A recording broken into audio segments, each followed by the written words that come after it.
तो आज की क्लास में सबका स्वागत है। और हम लोग इसके पूर्व की क्लास में राजस्थानी शैली पढ़ रहे थे और उसी क्रम में आज हम आगे की क्लास में पढ़ेंगे। पिछली क्लास में हम लोगों ने पढ़ा था नाथ द्वार शैली, ठीक है। तो आज की क्लास में हम लोग पढ़ेंगे मारवाड़ शैली की ही एक उपशैली है जोधपुर शैली, और उसी से आज की क्लास को स्टार्ट करेंगे। तो मारवाड़ को ही हम लोग क्या कहते हैं वर्तमान में, यानी मारवाड़ को ही वर्तमान में जोधपुर कहते हैं, जोधपुर कहते हैं। इसीलिए इसको जो है मारवाड़ की उपशैली भी हम मानते हैं, ठीक है। जोधपुर को ही हम लोग सन सिटी के नाम से भी जानते हैं, यानी ये जो जोधपुर है इसे हम लोग सन सिटी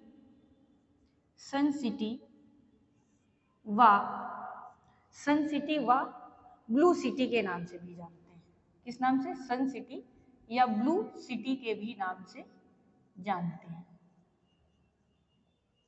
क्वेश्चन पूछा जाता है कि सन सिटी किसे कहा जाता है, तो जोधपुर को, या ब्लू सिटी लिख के आ जाए तो भी हम किसको कहेंगे? जोधपुर को, ठीक है। इस शहर की स्थापना कब हुई और किसने की? तो इस शहर की स्थापना या जोधपुर की स्थापना, जैसे चाहे वैसे लिख लीजिए, तो 1459 में राव जोधा ने की थी। 1459 ईस्वी में किसने की? राव जोधा ने की। देखिए, कभी कभी शैलियों से क्वेश्चन ये पूछ लेता है कि जोधपुर शहर की स्थापना किस महाराजा ने की थी, तो यहाँ ये चीजें जरूर विशेष याद रखें। तो राव जोधा ने की थी। और अगर इसका हम समय माने कि ये शैली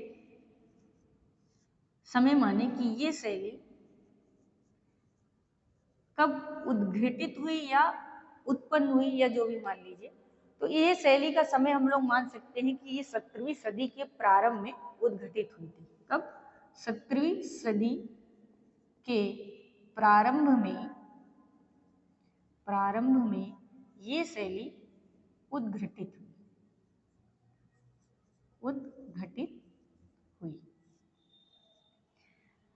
हो सकता है आपसे पूछ ले जोधपुर शैली का समय, तो 17वीं मानेंगे, ठीक है। इसे यहाँ पे जो ज्यादातर लोग चित्रकारी में काम किया था, तो यहाँ जो विषय लिया वो लिया था विषय रागमाला, ठीक है। रागमाला, और कैसी रागमाला? तो पाली रागमाला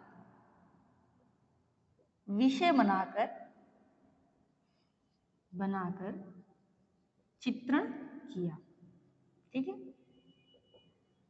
देखिए, रागमाला के लिए विशेष रूप से प्रसिद्ध है ही है कि राजस्थानी शैली में सबसे ज्यादा किस प्रकार के चित्र मिलते हैं? कृष्ण लीला और रागमाला, ठीक है। लेकिन अगर जोधपुर में पूछ लेता है तो कभी कभी लिख के आ जाता है क्वेश्चन बढ़ाने के उद्देश्य से कि पाली रागमाला के विषय से संबंधित चित्र किस शैली में बने हैं, तो वो हमारी जोधपुर शैली में बने हैं। अब बात करते हैं कि ये शैली किस राजा के समय में अपने चरमोत्कर्ष में थी। चरमोत्कर्ष का मतलब है कि सबसे अपने उत्कृष्ट समय में किस राजा के समय में थी, ठीक है। यानी सबसे ज्यादा कार्य हुआ हो, लोगों के बीच में पहचान हो, उसी को हम लोग उसका चरमोत्कर्ष काल कहते हैं। तो महाराजा मान सिंह के शासनकाल में, महाराजा मान सिंह के शासनकाल में यह शैली अपने चरमोत्कर्ष में थी, ठीक है, अपने चरमोत्कर्ष में थी।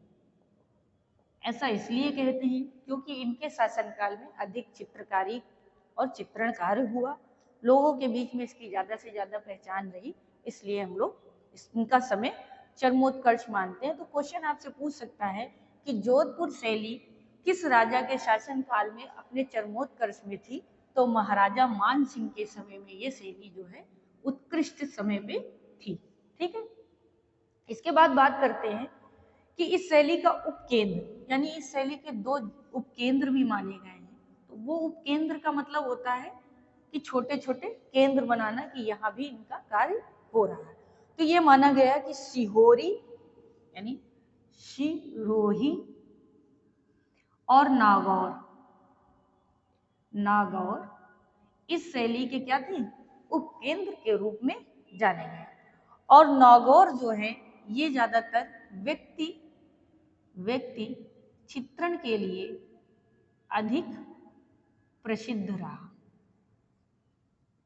यानी यहाँ पर व्यक्ति चित्रण बहुत बनाया गया, कहाँ, नागौर। इसके बाद महाराजा मानसिंह के समय में, यानी जो महाराजा मानसिंह है, तो महाराजा मानसिंह के समय में, मानसिंह के समय में सबसे ज्यादा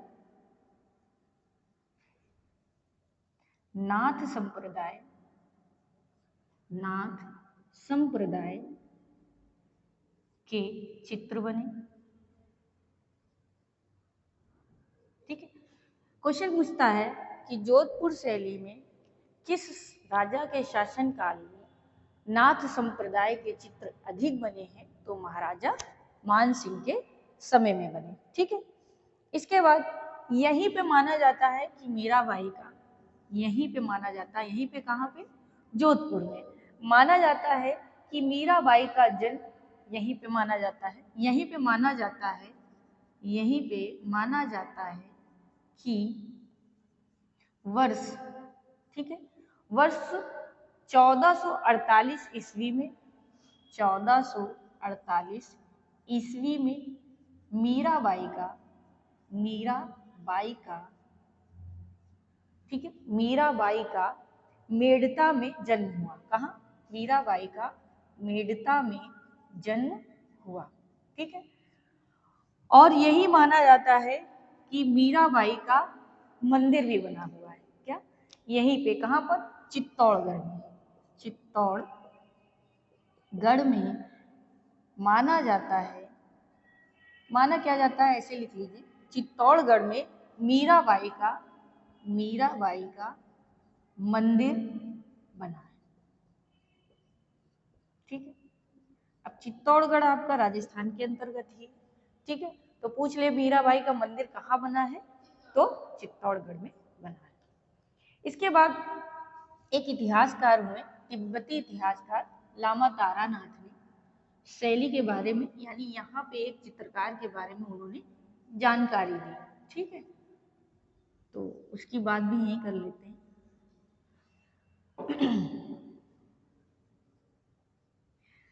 तिब्बती इतिहासकार 16वीं शती में, ठीक है, 16वीं शती में तिब्बती इतिहासकार, तिब्बती है ना, तिब्बती है, ठीक है, तिब्बती इतिहासकार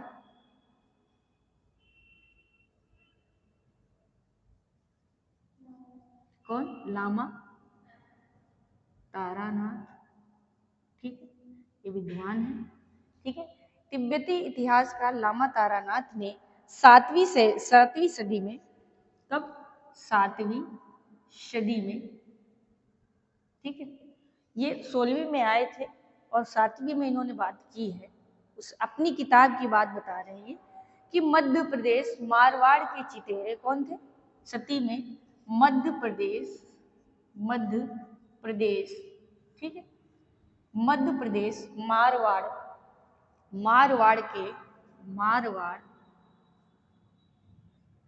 के चितेरे का मतलब है चित्रकार। ठीक है, चित्रेरे श्रृंगधर का उल्लेख किया है। ठीक है, उल्लेख किया है, यानी इन्होंने कहा कि जो मध्य प्रदेश मारवाड़ का एक कोई चितेरा होगा, जिसके बारे में इन्होंने एक उल्लेख लिखा है कि श्रृंगधर नाम का चित्रकार है या रहा है, ऐसी बात उन्होंने कही होगी। विशेष नहीं है, लेकिन कभी कभी होता है कि श्रृंगधर चितेरे का उल्लेख कहाँ मिलता है या किसने किया है, तो तिब्बती इतिहासकार लामा तारानाथ जी ने किया है। ठीक है, अब बात करेंगे इस शैली से संबंधित चित्रों की कि चित्र कौन से सबसे श्रेष्ठ थे और किस विषय में चित्रण अधिक हुआ है। यही क्वेश्चन ज्यादा पूछा जाता है, या क्वेश्चन शैली से पूछा जाता है किसके समय में उत्कृष्ट काल में थी, किसने शैली की स्थापना की है, यही क्वेश्चन आपसे ज्यादा पूछे जाएंगे। ठीक है, तो अब चित्र है, चित्रों के बारे में आप पढ़ेंगे। चित्र तो कहा जाता है कि 1800 ईस्वी में, ठीक है, 1800 ईस्वी में, ठीक है, 1800 ईस्वी में निर्मित दशहरा दरबार, कौन सा? निर्मित दशहरा दरबार, ये चित्र है। ठीक है, चित्र का टाइटल है किस नाम से? दशहरा दरबार। यह चित्र किसके समय में बना, ऐसा आपसे क्वेश्चन पूछेगा। तो ये जो दशहरा दरबार चित्र है ये बहुत प्रसिद्ध है, और किस राजा के समय में बना था? तो ये बना था महाराजा भीम सिंह के समय में। किसके? महाराजा भीम सिंह के समय। अब दो तरह से क्वेश्चन पूछे। दशहरा दरबार चित्र का संबंध किस शैली से है? तो आपकी जोधपुर शैली से है। आपसे पूछ ले दशहरा दरबार चित्र किसके शासन काल में बना था या किस राजा के शासन काल में बना था? तो महाराजा भीम सिंह के समय में यह चित्र बना था। समय इसका माना गया है 1800 ईस्वी के आसपास। ठीक है, इसके बाद यहाँ पर एक प्रसिद्ध है कोटा पट्टी। कोटा पट्टी, और ये कोटा पट्टी है क्या? कोटा पट्टी है कढ़ाई, एक तरीके की। क्या है? कढ़ाई है। और ये जो है राजस्थानी साड़ियों में के लिए प्रसिद्ध है। राजस्थानी या जोधपुर कह लीजिए, जो जो जो जो भी कहना चाहे, राजस्थानी साड़ियों में प्रसिद्ध है। ठीक है, और ये कढ़ाई यानी गोटा पट्टी, ये जो इसका प्रयोग किया जाता है, तो आप जानते होंगे गोटा जैसे लगाई जाती है, कढ़ाई जैसी चारों तरफ, तो ये वहां की विशेषता है। इसके बाद कुंडलीकृत मेघ का अंकन इस शैली की मुख्य विशेषता है। मुख्य विशेषता। अब आपसे क्वेश्चन पूछ लेता है कि कुंडलीकृत मेघ की विशेषता किस शैली से संबंधित है? देखिए, अगर शैली का नाम है तो मुख्य रूप से जोधपुर शैली में कुंडलीकृत मेघ बहुत चित्रित किए गए हैं। लेकिन अगर जोधपुर ना हो और राजस्थान लिखा हो, क्योंकि राजस्थान के अंतर्गत ही शैली है, तो हम क्या सही करेंगे? राजस्थानी शैली। इस चीज का विशेष ध्यान रखिए। ठीक है, इसके बाद फिर यहाँ पर सबसे ज्यादा ढोला मारू के चित्र बने। ठीक है, ये ढोला मारू पूछा जाता है कि ढोला मारू के चित्र सबसे ज्यादा किस शैली में बने हैं? जोधपुर शैली में, राजस्थानी का ही विषय है। और ये इसमें चित्र कैसे बनते थे चित्र का? तो इसमें जो है राजा रानी व रानी को पशु के ऊपर सवार दिखाया जाता था। अच्छा, पशु क्या होता था? तो पशु के रूप में ऊंट को दिखाया जाता था। ठीक है, गाय भैंस में न बैठा दीजिए। पूछ लेता है कि ढोला मारू में जो पशु का अंकन है वो किसका है? तो वो है आपका ऊंट का। ठीक है, तो आपसे पूछे ढोला मारू का चित्रण सबसे अधिक कहाँ हुआ है या किस शैली से मिलते हैं? तो जोधपुर शैली से मिलते हैं। ठीक है, इसके बाद यहाँ पर जो है भगवान कृष्ण की लीलाओं के सबसे अधिक चित्र बने। किसके? भगवान कृष्ण की लीलाओं के चित्र अधिक बने। ठीक है, विषय ही था। ठीक, ये थी इसकी कुछ विशेषताएं कि जो कि सबसे ज्यादा इस शैली में पूछी गई। अब आगे बात करते हैं किन ग्रंथों को आधार बनाकर यानी विषय बनाकर चित्रण हुआ है, उनकी बात करते हैं। तो ग्रंथ विषय लिख लीजिए या विषय लिख लीजिए, कुछ भी लिख सकते हैं। तो चित्र विषय करके लिख लीजिए, चित्र विषय। तो ये कौन कौन से ग्रंथ लेते थे? तो ज्यादातर ये 12 मासा रामायण, किसको? 12 मासा रामायण, रामायण,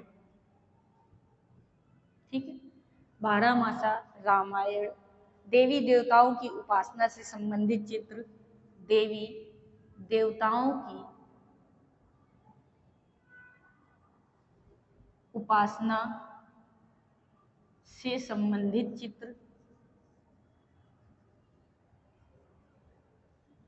ठीक है। और इनके विषय होते थे रनी निवास का जीवन चित्रण, रनी निवास का जीवन चित्रण, ठीक है। ये सब विषय बनाकर, यानी इन्हीं विषयों को आधार बनाकर कहानी या घटनाओं के आधार पर चित्रण किया करते थे उस समय के। और जोधपुर में जो नारी अंकन है, यानी इस शैली में जो नारी अंकन है वो कैसा है? तो लंबी नारी अंकन, यानी नारियों को लंबा दिखाया गया है कि हाइट अच्छी खासी उनकी होती थी, ठीक है। इसके अलावा जोधपुर में प्रसिद्ध क्या है? यानी चित्रकारी के अलावा, यानी एक बात करेंगे कि चित्रकारी के अलावा यहाँ क्या प्रसिद्ध है, ठीक है। तो चित्रकारी के अलावा यहाँ पर जो है वो आपका अलावा यहाँ पे जो बनाया जाता था, जैसे बंधेज के कपड़े, है ना, बंधेज के कपड़े। बंधेज क्या है? बच्चों को नहीं पता होगा। तो ये एक तरीके के कपड़ों में करने वाली रंगाई है। क्या करते हैं? बांध दिया जाता है ना कपड़े को, एक तरीके से उसको और कुछ भी कहते हैं होम साइंस में, बंधेज के कपड़े को। अभी नाम नहीं आ रहा है मेरे जबान में। चना को कायदे से या उसको बांध कर फिर उसके बाद रंग में उसको डुबोया जाता है, तो जिस स्थान में वो बंधा होता है धागा, उस स्थान पर कलर नहीं चढ़ता है, जो खुला होता है उस पर कलर चढ़ जाता है, तो वही बंधेज के कपड़े का प्रयोग, यानी वही कार्य किया जाता है, ठीक है। इसके बाद मखमल की जूतियां यहाँ बनती हैं। क्या बनती हैं? मखमल की जूतियां, ठीक है, मखमल की जूतियां, रेशम की दरिया तथा मकराना, रेशम की रेशम की दरिया, दरिया का मतलब क्या होता है? बिछाने वाली दरिया, ठीक है, मखमल, ठीक। और मार्बल से निर्मित कलाकृतियां, मार्बल से निर्मित कलाकृतियां। इनके अलावा ये यानी चित्रकारी के अलावा इस क्षेत्र में ये कार्य भी होते हैं, ऐसा कहा जा रहा है, ठीक है। और यहाँ पर एक नोट करके विषय लिख लीजिए। इसी के साथ एक शैली आज और पढ़ाएंगे, ठीक है। बीकानेर भी आज यहीं पे इसी क्लास में समाप्त करेंगे, क्योंकि थोड़ा विषय इसका बड़ा है और दो दो शैलियों को जब पढ़ेंगे आप तभी ये पूर्ण होगी, ठीक है। अब इसके बाद आप पढ़ लीजिए बीकानेर शैली, यहीं पे समाप्त करते हैं और लास्ट में नोट करके लिखा दीजिए बीकानेर शैली। इसी की उपशैली है ना मारवाड़ की उपशैली ही है, ठीक है। तो बीकानेर की स्थापना जो है 1488 ईस्वी में किसने की थी? राव बीका ने। 1488 में इस शैली की स्थापना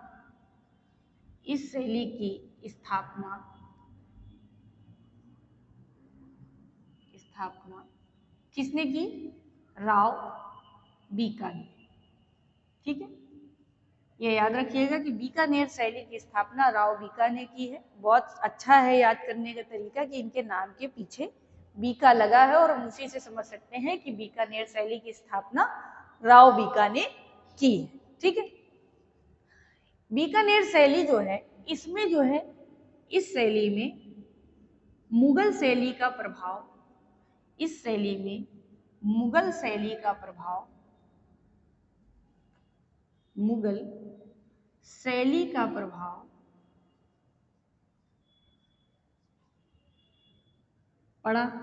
ठीक है, पूछ ले बीकानेर शैली में किस शैली के प्रभाव अधिक दिखाई देता है, तो बीकानेर मुगल चित्रकला का प्रभाव इसमें दिखाई देता है।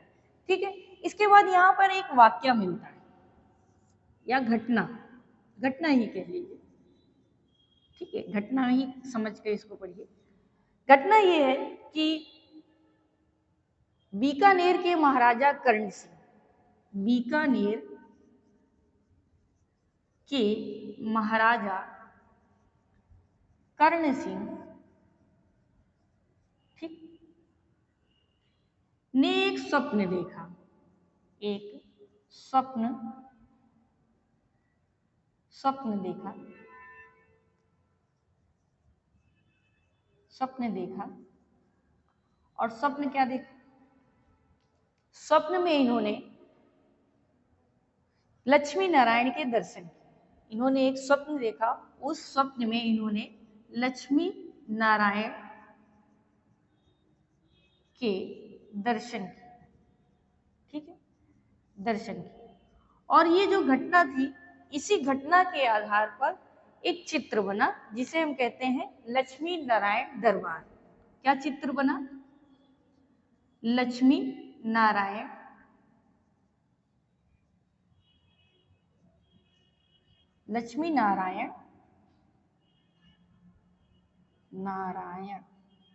दरबार। ठीक है, इस टाइटल से या इस नाम से यह चित्र बना। और इस चित्र की, इसी घटना की वजह से क्वेश्चन पूछा जाता है कि लक्ष्मी नारायण दरबार का चित्र किस शैली से इसका संबंध है, तो बीकानेर शैली से है। और अगर आपसे घटना पूछ ले तो राजा को जो स्वप्न आया था उसी के आधार पर इसका चित्रण कर दिया गया। ठीक है, इसके बाद इस शैली के प्रमुख चित्रकारों के बात करेंगे। मिटा देते हैं, फिर लिखते हैं क्योंकि जगह चाहिए।